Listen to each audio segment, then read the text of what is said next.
ہماری مجلس بہت بابرکت ہے، اس لیے بابرکت ہے کہ حدیث شریف کی ایک بڑی کتاب، ایک بہت عظیم الشان کتاب، وہ کتاب جس کے بارے میں علماء نے کہا کہ اگر قرآن پاک کے بعد اس روئے زمین پر سب سے زیادہ صحیح کتاب، سب سے زیادہ معتبر کتاب اگر کوئی ہے تو وہ محمد ابن اسماعیل رحمت اللہ علیہ کی کتاب، جس کو ہم بخاری شریف کہتے ہیں، اللہ نے اس کو یہ مقام دیا ہے۔ کیوں یہ مقام ملا ہے؟ یہ مقام اللہ نے ایسے ہی نہیں دیا۔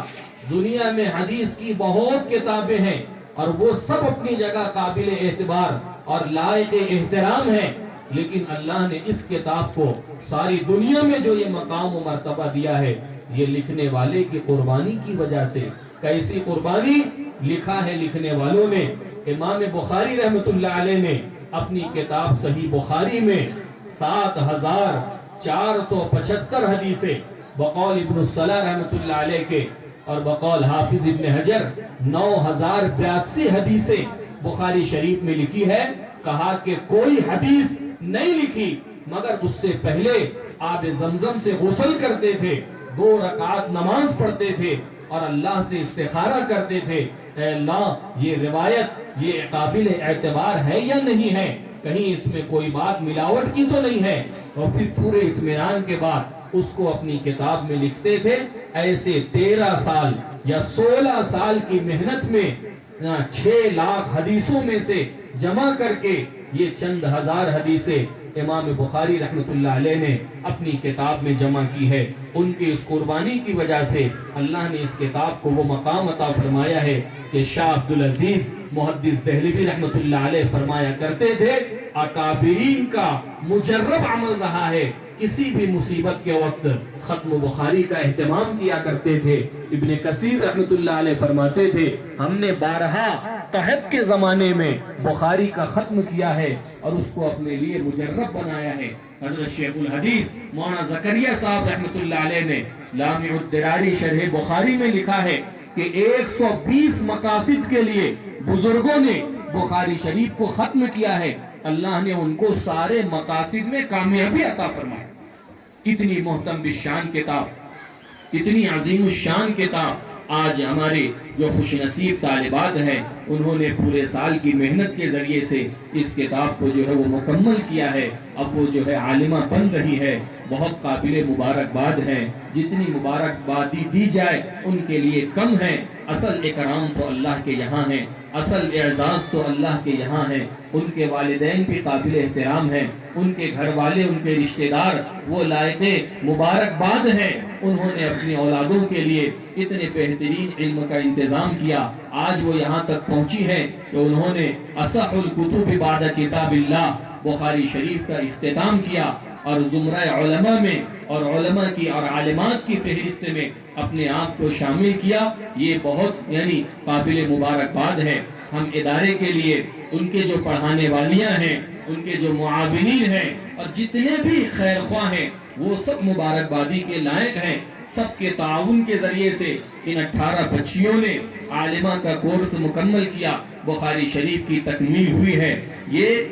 میرے عزیزوں علم کے فضائل، اہل علم کے فضائل، اس کے حاصل کرنے کے فضائل، اس پر دنیا میں اللہ کی طرف سے جو ملے گا، آخرت میں اللہ کی طرف سے جو ملے گا، گھنٹوں اس کے لیے ناکافی ہے، رات کی رات اس کے لیے گزر جائے۔ قرآن اور حدیث میں جتنے فضائل اس کے بیان کیے گئے، میں سمجھتا ہوں کسی اور عبادت کے اتنے فضائل نہیں ملتے ہیں۔ اللہ نے اس کے جتنے فضائل اپنے کلام پاک میں اور آپ علیہ الصلوۃ والسلام نے حدیث میں اس کے فضائل ذکر کیے۔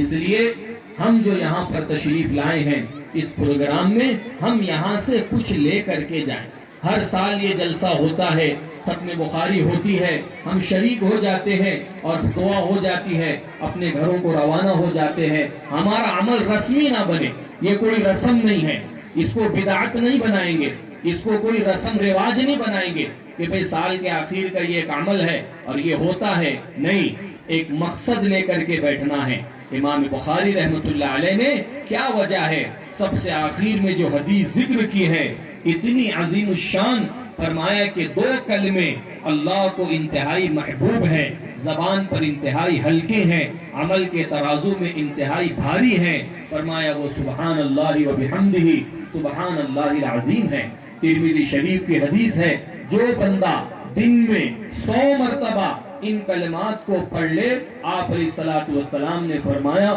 اگر اس کے گناہ سمندر کے جھاگ کے برابر بھی ہوں گے، اللہ پاک سب معاف فرما دے گے۔ ابن سنی رحمت اللہ علیہ نے کتاب الدعوات میں ان کی کتاب ہے مسنون دعاؤں سے متعلق، اس میں انہوں نے ایک روایت نقل کی ہے۔ فرمایا جو بندہ فجر کی نماز کے بعد یہ کلمہ سبحان اللہ و بحمدہ سبحان اللہ العظیم 3 مرتبہ پڑھ لے،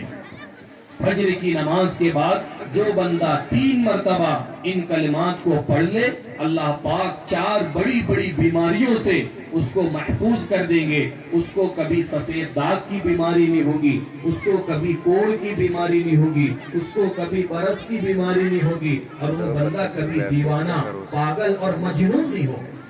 چھوٹے سے کلمات ہیں لیکن اتنے اللہ نے اس کو مؤثر بنائے ہیں، اور ایسے اس کے فضائل ہیں، چند سیکنڈ لگے گا آپ کو پڑھنے کے لیے، لیکن لوگ ان بیماریوں میں اپنی زندگی کا سارا سرمایہ خرچ کر دیتے ہیں، لاکھوں روپے لگا دیتے ہیں، پھر بھی ٹھیک ہونے کی گارنٹی نہیں ہوتی ہے۔ لیکن یہ حضور پاک صلی اللہ علیہ وسلم کا فرمان ہے، جس پر ہمارا ایمان ہے، ہمارا یقین ہے کہ اگر جو اس کے پڑھنے کا اہتمام کرے، اللہ پاک اس کو ان بیماریوں سے محفوظ کر دے۔ ایک صحابی آئے حضور پاک صلی اللہ علیہ وسلم کی خدمت میں، فرمایا اللہ کے نبی، دنیا نے مجھ سے منہ موڑ لیا ہے، حالات خراب ہے، تنگی ہے، فاقہ ہے، بیماریاں ہیں، اپنی شکایتیں حضور کے پاس رکھی۔ آپ نے فرمایا تم فرشتوں کی تسبیح سے کیوں غافل ہو گئے، تم مخلوقات کی تسبیح سے کیوں غافل ہو گئے، تم سبحان اللہ و بحمدہ سبحان اللہ العظیم کے پڑھنے کا اہتمام کرو، اللہ دنیا کو ذلیل کر کے تمہارے قدموں میں لا کر کے ڈالے۔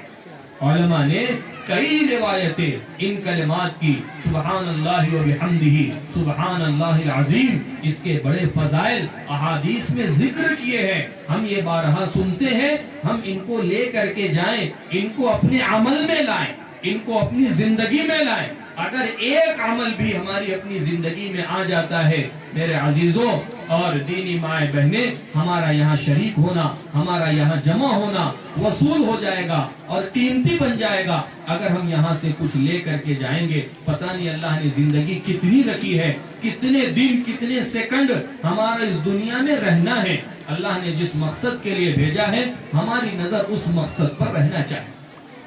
یہاں جتنے حضرات آئے ہوئے ہیں، ان سب سے ہماری یہ درخواست ہے، علاقے کے اعتبار سے ابھی ادارے میں اتنی بچیاں نہیں ہیں جتنی ہونا چاہیے۔ ایمان والوں کے کتنے بچے آج اسکول کالجوں میں ہیں، آپ ان کا فیصد نکالو، اور کتنے بچے دینی تعلیم کو حاصل کر رہے ہیں، آپ اس کا فیصد نکالو، آپ کو اندازہ ہوگا ہم نے دین اور دنیا میں کس کو ترجیح دی ہے۔ جیسے مفتی صاحب نے کہا، ہم دنیا کی تعلیم کو ناجائز حرام نہیں کہتے، آپ ضرور دلائیں، جائز ہے، لیکن یہ بچہ اپنے اللہ کو پہچاننے والا، اپنے نبی کو پہچاننے والا، اپنے ماں باپ کو پہچاننے والا بنے، ان کے کتنے بڑے محسن ہیں، ان کی فرما برداری کے ساتھ زندگی گزارنے والا بنے، یہ دینی تعلیم